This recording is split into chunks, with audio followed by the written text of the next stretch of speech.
Tommy Aiello is the Senior Director of Government Affairs at the National Taxpayers Union, joins us today. Talk to us about what this means and how the market reacts to the announcement from the president. It oftentimes, the uncertainty spills over, if you will, when you hear tariffs or no tariffs.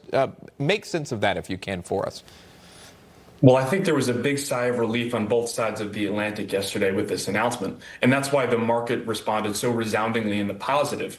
Look, tariffs have been a real negative driver on the economy over the past year. So when businesses and consumers, when they have to navigate this environment, it's extremely difficult with all this uncertainty.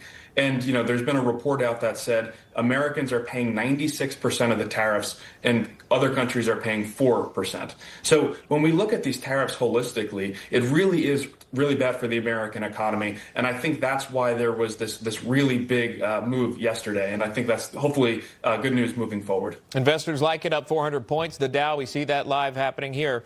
Also, you're noticing a pattern if you haven't seen it before. President Trump says there's tariffs in place, and then all of a sudden these countries, these foreign leaders start moving, they start shaking, they start deal making.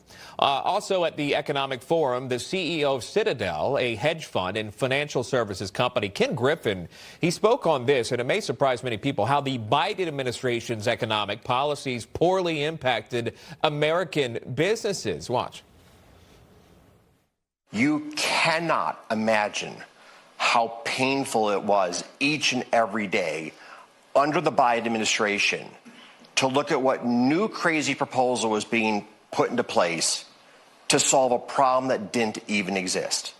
I mean, our constant friction at Citadel with the government across umpteen different aspects of our business was exhausting.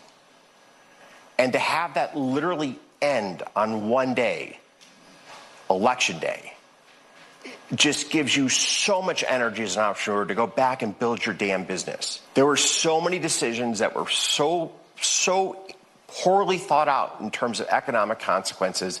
It cost the U.S. economy dearly. How big of a deal is it that the CEO of Citadel sitting at the World Economic Forum and just unloading on how the impacts of the Biden administration and the mandates and all these ideas that were put out, how it hurt companies, businesses, and the American people?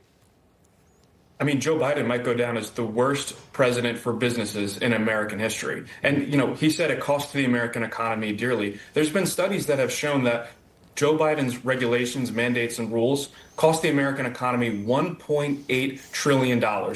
They added almost 400 million man-hours worth of compliance. Now, what does that actually mean? It means businesses have to spend more time navigating red tape than actually focusing on their business, investing in their employees, and serving their customers. And we all wonder, all of these added costs, where do they go? Well, they get passed on to consumers. There's a reason we had 9% inflation for 2 years under the previous administration, and inflation is coming down now because President Trump is repealing so many of those rules and unshackling the American economy. Yeah, I find it fascinating that you knew this. We had these kind of discussions, but not the business leaders. No one pushed back on the Biden administration while he was in office, and now they're like, thank goodness. You have no idea how difficult it was. And day one, it all stopped when Trump took office. Tommy Aiello, thank you so much. Great to see you, Tommy.